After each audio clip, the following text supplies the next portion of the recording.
Mga idol, malutuin natin yan. Namat isa ang ano ko.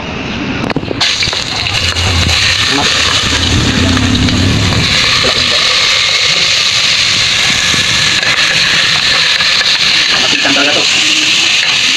Matawa ka.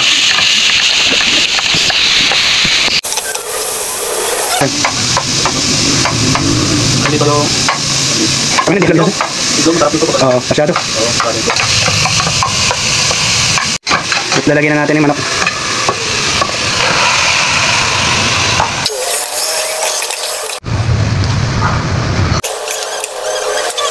Ikot na ang sarap.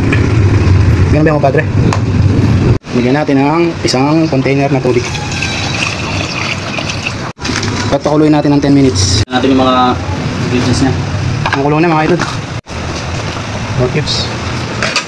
Masarap. Big sarap.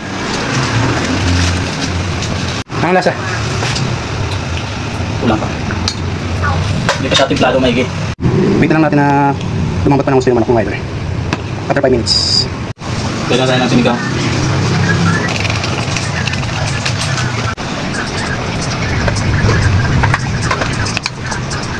Tikiman time. Sarap ba yan, kumpadre? Sobra talaga. Ah, sarap. Ayos. Namit gid. Namit!